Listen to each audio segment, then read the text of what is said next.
Now I am become death, the destroyer of the worlds.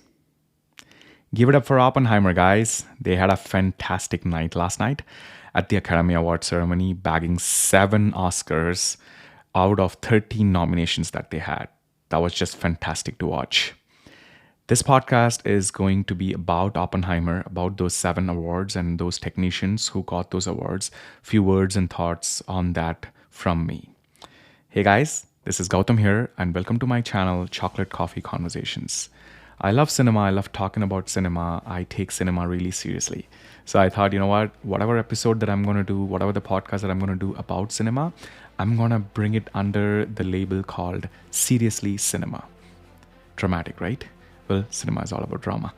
Okay, so yeah, this is going to be the first episode of Seriously Cinema series, and it is going to talk about Oppenheimer. It's going to talk about the 96th Academy Award that happened last night. It was such a great show to watch.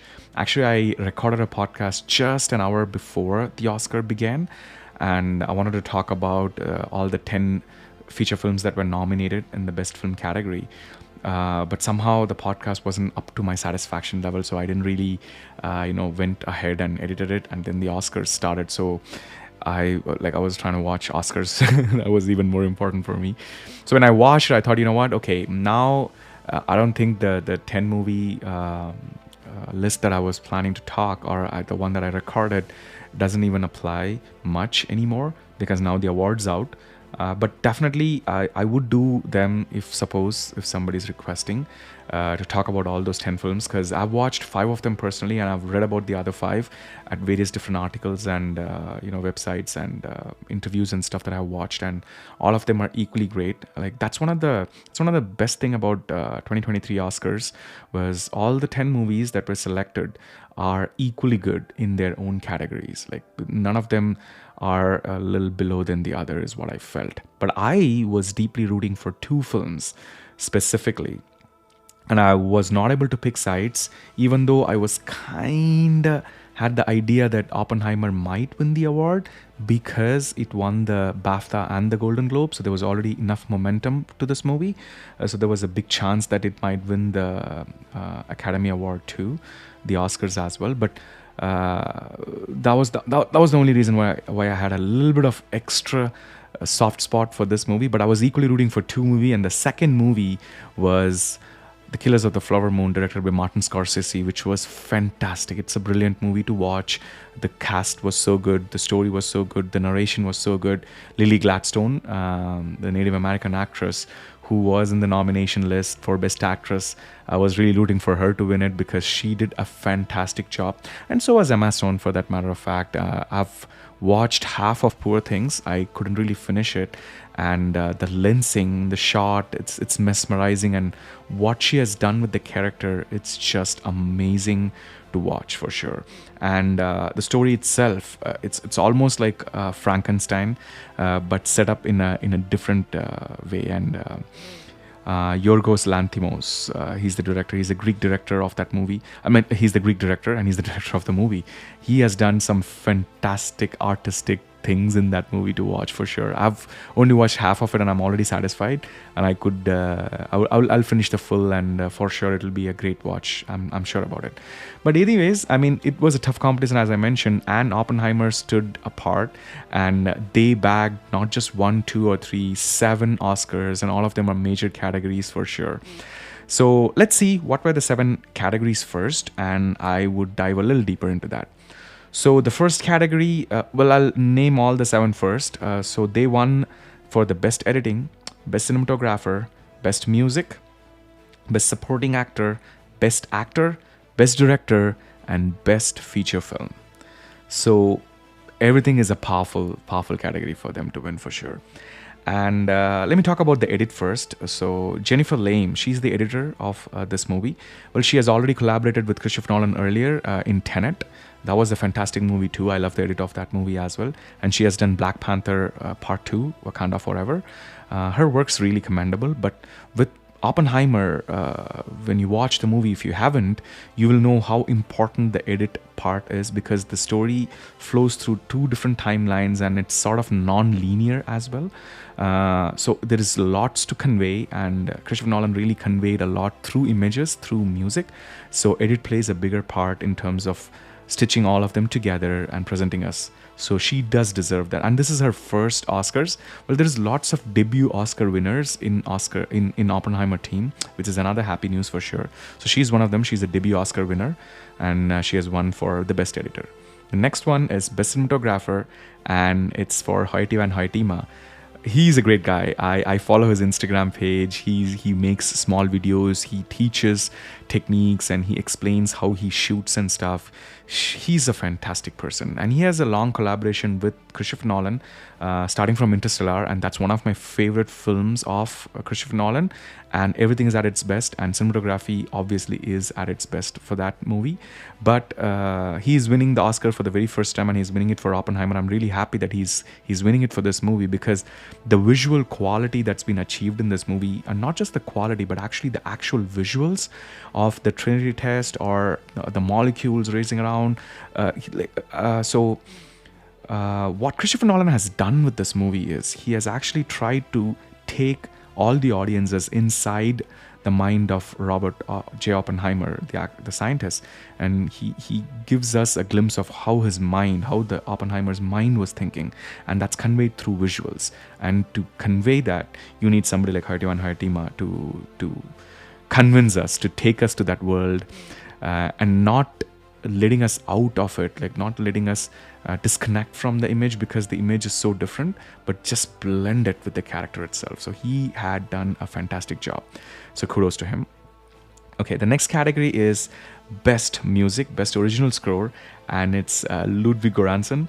This guy, he's becoming my recent favorite. I love Hans Zimmer's work. I still love Dune.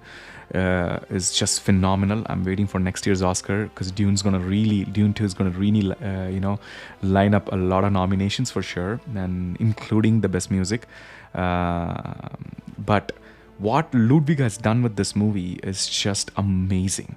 It's so amazing that when you just close your eyes and you hear it, you will know the emotion of the scene. Well, that's the purpose of every music, I do understand, but it is so obvious. It's so fresh. It's so underlined with a dark black marker, is what I feel with this particular music album that he has created for Oppenheimer. There's one particular piece of music in the Oppenheimer album which I just love, and the name of that piece of music is "Can You Hear the Music?"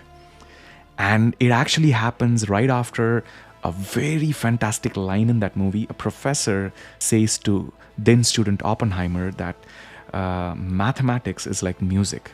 It isn't important if you can write it. It is important if you can hear it. Well, actually, to be very precise, he says it isn't important if you can read it, but it's important if you can hear it. Can you hear the music, is what the professor asks. And Oppenheimer says yes. And right after that, this beautiful piece of like a 3-minute music piece is played after that, and it's just mind-blowing. Like if you just close your eyes, you listen to it, you can YouTube it. Just type in "Can you hear the music Oppenheimer?" and you listen to it. You can listen to it, and you just close your eyes, and when you listen to it, you will know the actual emotion, like when your body is trying to solve, like when you're solving a math equation or writing a code or solving any sort of expertise, whatever is your areas of expertise, and you're solving a problem with that, and how your body or how your mind would feel, the music is exactly the same. So that is a genius of a work. So he deserves Oscar. This is his second Oscar, by the way. He has won for Black Panther first part already, where he has done some fantastic job in that one as well. And I love his Mandalorian scores. He is just amazing. All right, moving on to the next category, best supporting actor, Robert Downey Jr. for Louis Strauss, playing the character of Louis Strauss. Man, I love Robert Downey Jr. I just love him. of how he presents himself in screen. Not just for Iron Man. There's another movie called Kiss Kiss Bang Bang. It's a comedy movie, and he's just fantastic. And there's Tropic Thunder, which is again a fantastic movie. So he is a great actor, and this movie is another testimony for it. And he has won the Oscars for the first time, and I'm really happy because there's already memes going around in social media about how his past with drug addictions and all the low times that he has, and now he's here. After Iron Man, he's here with another character and winning an Oscar for it. It's just fantastic. It's his time. RDJ, I love you. And the next category is Best Actor, and it is the man Cillian Murphy for playing Robert J. Oppenheimer in Christopher Nolan's Oppenheimer movie. Cillian Murphy is no words to say. He's just fantastic. Everybody, or most of you, would have watched Peaky Blinders or heard about it. He's just fantastic. His eyes are so captivating. There's this trivia that actually he was approached for the role of Christian Bale as Batman in the Dark Knight trilogy. But when Christopher Nolan approached Cillian Murphy, he said that he doesn't have the physique to be a superhero, which is, I mean, it was so thoughtful for the person to deny one of the biggest role of his lifetime. But what I really admire are his eyes, which actually Christopher Nolan also says that his eyes are so captivating. So I could imagine him underneath the black mask as Dark Knight would have been amazing. But yeah, the physique aspect is important, and Christian Bale has done some fantastic jobs. So I cannot really undo that. But he has long-term association with Christopher Nolan already. He was in the Dark Knight trilogy in the first part, Batman Begins, as the Scarecrow. And then he has, since then he has been in various different roles in Christopher Nolan movie, and finally he's the lead man in Oppenheimer, and there he is winning his first Oscar for Best Actor. So kudos to him.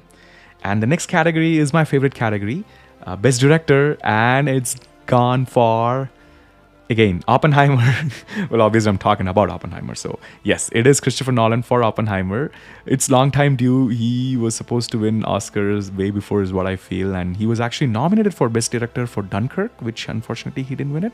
But this movie, he deserves it. He deserves every best that is possible for this movie. Because see, when I heard about the project Oppenheimer, and I read about Robert J. Oppenheimer, I had the idea of what this movie is going to be. It's going to be about the Manhattan Project. It's going to be about the Trinity test.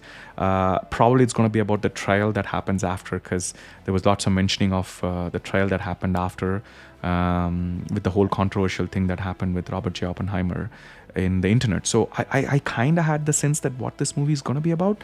But I didn't really expect, and that is what Christopher Nolan does in a great way, that he gives you surprises all the time.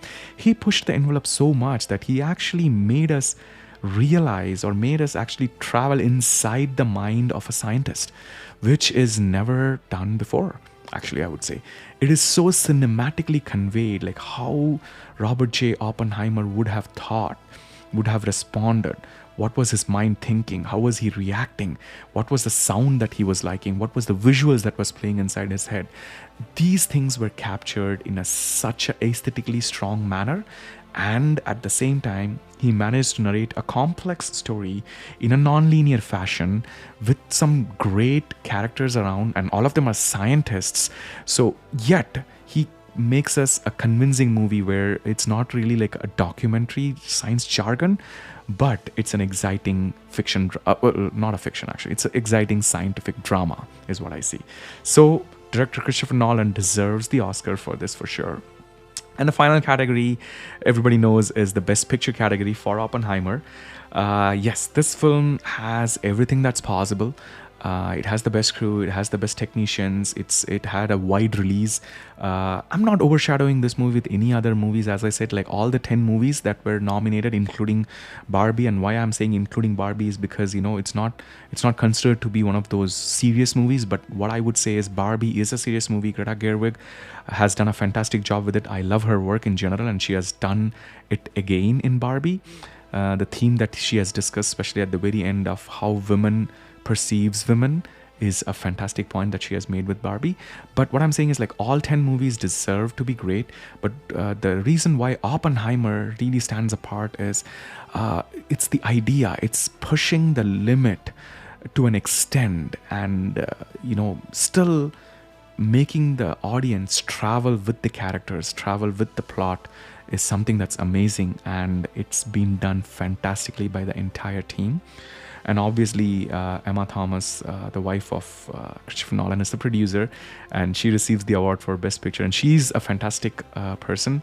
I've seen her interviews. She's so insightful, so excited. She's a very technically strong, well-intended sort of a person. So the entire team is just great, and it happens that they have had the best night possible and the best year possible, because it's not just Academy Award, but Oppenheimer has won so many other awards, as I said, like Golden Globe, BAFTA. There's all sorts of other awards that's been going around for Oppenheimer. But I must say, I am saddened by no awards for Killers of the Flower Moon. It had 10 nominations and 0 awards, which is, kind of sad. And I was really rooting for Lily Gladstone, that she might win the Best Actress. But whatever it is, it's a great movie. Awards are another boost, but the movie itself speaks for its legacy. So it's a fantastic movie. So is Oppenheimer, and I'm happy that some of the great movies were released last year. All right, guys, I believe this episode brought in a little value to you guys, and I think I have shared some good sort of information, and I'm really excited whenever I'm recording anything about movies. So I'm going to do a lot more episodes about cinema, about movies for sure. So until then, I'll pause this particular podcast. I'm kind of stuck in the middle. I'm like, okay, how do I end now? I mean, it's cinema, man. I mean, I can talk about it all day, all night.